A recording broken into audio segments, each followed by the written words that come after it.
சகோதரர் பக்தர் சிங் அவர்களின் ஊழியத்திலிருந்து விடாய் துணிக்கேற்ற வார்த்தைகள்.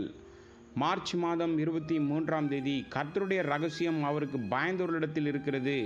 சங்கீதத்தின் புஸ்தகம் 25வது அதிகாரம் 14வது வசனம். கர்த்தருடைய மனவாட்டியாக நாம் அவரை முழுமையாக அடையாளப்படுத்துகின்றோம் என்பதை உணரும்போது அவருடைய மகிழ்ச்சி நம்முடைய இருதயங்களில் நிரம்புகிறது. மணமகனும் மணமகளும் தங்கள் எண்ணங்களையும் உடைமைகளையும் பரிபூர்ண அன்போடு கூட பகிர்ந்து கொள்வது போல நாமும் தேவனுடன் இணைந்திருக்கும்போது அவருடன் அனைத்தையும் பகிர்ந்து கொள்வோம். நாம் அவருடைய நித்திய பங்காளிகளாகவும் கூட்டாளிகளாகவும் தேர்ந்தெடுக்கப்பட்டிருக்கிறோம். இத்தகைய மகிழ்ச்சியோ நம்பிக்கையோ இல்லாதவர்களிடம் உண்மையில் ஆர்வம் இருக்காது. மற்றவர்களுடன் பகிர்ந்து கொள்வதற்கு அவர்களுக்கு எதுவும் இருக்காது. சில கணவர்கள் தங்கள் மனைவியிடம் நல்ல உணவை எதிர்பார்க்கிறார்கள். அது கிடைக்கவில்லை என்றால் அவர்கள் காட்டு மிராண்டிகளாக மாறுகிறார்கள். தேவனுடைய மகிழ்ச்சி என்னவென்று தெரியாததாலும் அந்த மகிழ்ச்சியை மனைவியுடன் பகிர்ந்து கொள்ள முடியாதாலும் தான் இவைகள் அனைத்தும் நிகழ்கிறது. பல கணவன் மனைவிகளிடையே ஒற்றுமை இல்லை.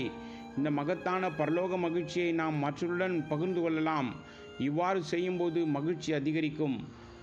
நாம் முழங்கால் படியிட்டு நம் எண்ணங்களையும் விருப்பங்களையும் அவருடன் பகிர்ந்து கொள்ளும்போது அவர் நமக்கு கற்பிக்க விரும்புவதையும் அவரை பிரியப்படுத்த நாம் என்ன செய்ய முடியும் என்பதையும் அவர் நமக்கு காண்பிப்பார். மேலும் நமது மகிழ்ச்சி அதிகரிக்கும். ஆதியாகமத்தின் புஸ்தகம் 18வது அதிகாரம் 17 மற்றும் 18வது வசனங்களை நாம் வாசிக்கும்போது கர்த்தர் ஆபிரகாமுடன் தம் எண்ணங்களை பகிர்ந்து கொண்டார்.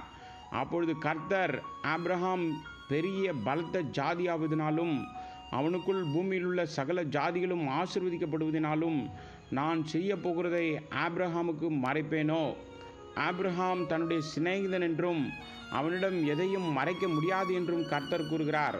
சர்வ வல்லமையுள்ள தேவன் ஆபிரகாமிடம் இதை சொல்கிறார். மேலும் சோதோமையும் குமோராவையும் ஜனங்களின் அக்கிரமத்தால் அதை அழிப்பதை பற்றி அவனோடு பகிர்ந்து கொள்கிறார். பெத்தனியாவில் உள்ள மார்த்தாள் மற்றும் மரியாள் ஆகியோருடன் நம் ஆண்டவர் தம்முடைய எண்ணங்களை பகிர்ந்து கொண்டார். அவர் ஜெருசலேமிலிருந்து அவர்களின் வீட்டிற்கு போகும்போதெல்லாம் அவர் தேவாலயத்திற்கு சென்று சுற்றிலும் இருந்த அக்கிரமங்களை கண்டு அவர்களுடன் பகிர்ந்து கொண்டிருக்க வேண்டும். இப்படிதான் நாமும் நம் எண்ணங்களை தேவனிடம் பகிர்ந்து கொள்ள வேண்டும். நாம் ஜெபிக்கும் பொழுது எப்பொழுதும் எதையாவது கேட்கின்றோம். ஆனால் நம்முடைய கர்த்தர் நம்முடன் பகிர்ந்து கொள்ள விரும்புவதை கேட்க நாம் ஒருபோதும் ஜெபத்தில் காத்திருப்பதில்லை. விடியற் காலையில் எங்கேயாவது போக வேண்டும் என்று என்னோடு எதையாவது பகிர்ந்து கொள்ள தேவன் என்னை அழைப்பதை பலமுறை நான் உணர்ந்திருக்கிறேன். நம் ஆண்டவர் நம்முடன் என்ன பகிர்ந்து கொள்ள விரும்புகிறார் என்பதை அறிவது மிகுந்த மகிழ்ச்சி அளிக்கிறது. நாம் அவருக்கு என்ன செய்ய வேண்டும் என்று அவர் விரும்புகிறாரோ அதை செய்வதே பெரிய மகிழ்ச்சியாகும்.